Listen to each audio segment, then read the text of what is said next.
When we were young, we were told home food is healthy food.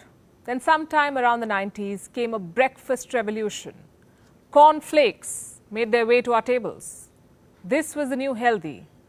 Then came green tea. It was followed by quinoa, oats, smoothies, kale and seeds. So many of them, chia, sunflower, pumpkin, flax, sesame, hemp, they planted themselves on our dinner tables and cluttered it and slowly replaced traditional home-cooked meals.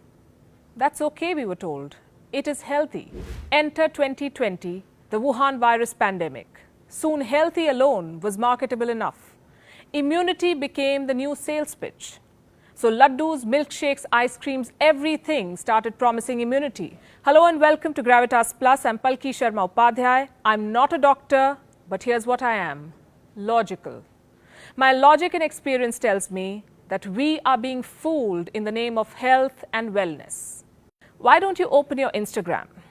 Search for health and wellness. You'll find 4.2 million posts. The search word health leads to 122 million posts. Healthy, 161 million posts.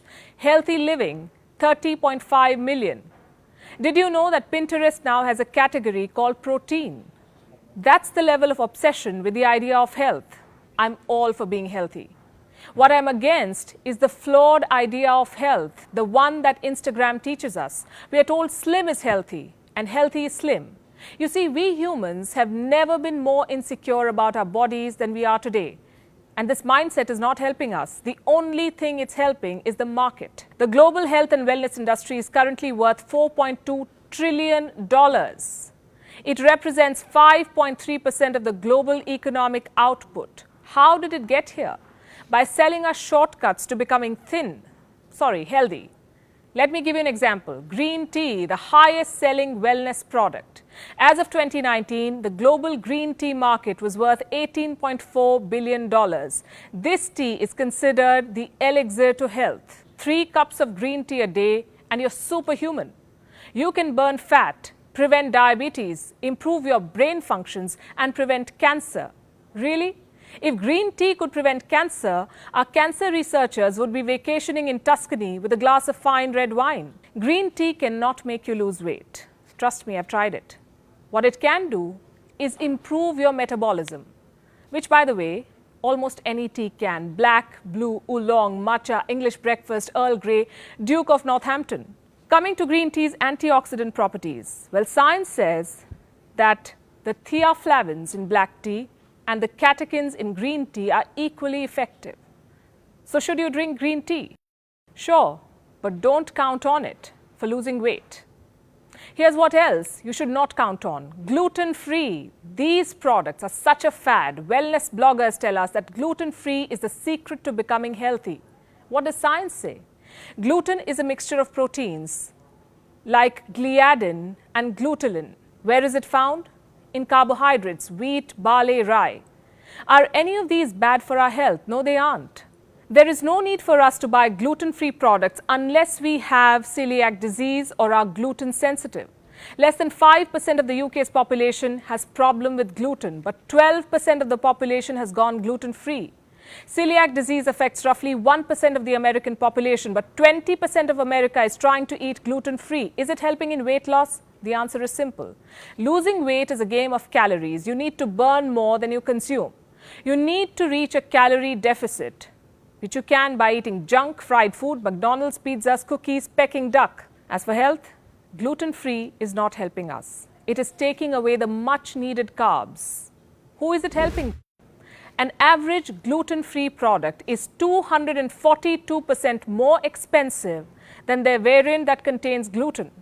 In 3 years, the global gluten-free market is expected to touch $6.47 billion. By 2027, it is projected to cross $43.65 billion.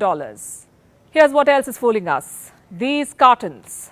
Most of us have had cow milk all our lives, but now we are being told that cow milk makes us fat. Instagram influencers too are selling this idea. Why? So that these alternatives find a place in your fridge. The global almond milk market is expected to reach $13.3 billion by 2025. Soy milk market, $23.2 billion. Apparently, they're healthier than cow milk. Is there science behind it? Composition-wise, there is no proof that soy or almond milk is healthier than cow milk. When it comes to nutrition density and protein content, cow milk wins the race.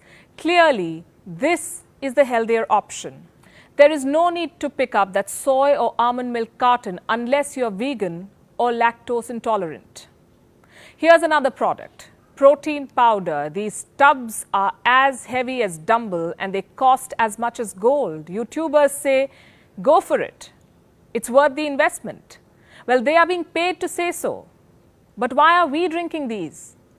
What you need to understand is protein powder is a supplement. It comes into play if you fail to reach your daily protein goal. For a woman, it's 46 grams. For a man, it's 56. You can meet this target by eating eggs, nuts, milk, chicken, soy chunks.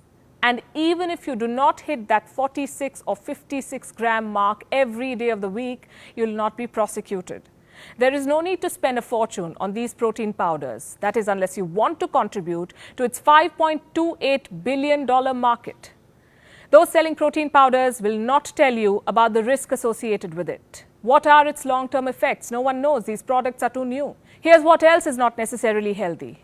Brown alternatives, rice, bread, sugar. Of late, we tend to prefer them to the white variants. That did sound racist. It was totally unintended.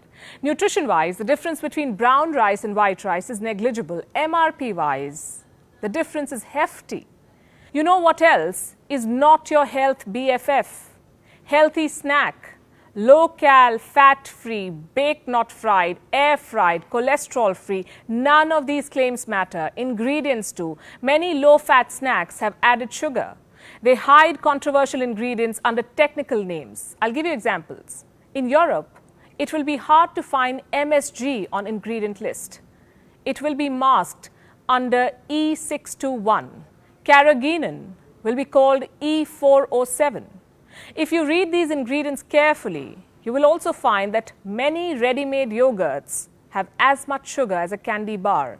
The so-called protein bars have all kinds of unhealthy ingredients. Vegetable chips, they can be as bad as your potato chips, which technically is also a vegetable. Did you know a product is allowed to label itself trans fat free if it adheres to the 0.5 gram cap? Welcome to false advertising. Here's another one, vitamin water. It claims to be healthier than soda.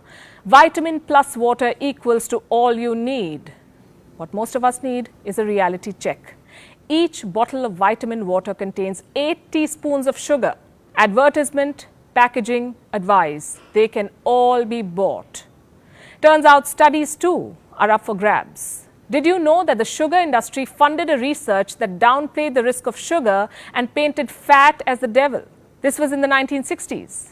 We found out about it only recently. Beverage company POM Wonderful paid $35 million for studies that claimed POM products could prevent the risk of heart diseases and prostate cancer. Coca-Cola paid scientists too. For what? To push the message that exercise was a more effective weight loss tool than cutting down on food and drinks. So the next time a product claims it is healthy and backs its claims with studies, take it with a pinch of salt. When wellness bloggers, lifestyle influencers or fitness YouTubers tell you to buy a certain magic tea or go gluten-free or blend your spinach raw into the smoothie, remember, they make anything between $200 to $650 per post for endorsing a product. What do you get by buying them? Except maybe develop orthorexia. That's the term for obsession with eating healthy food.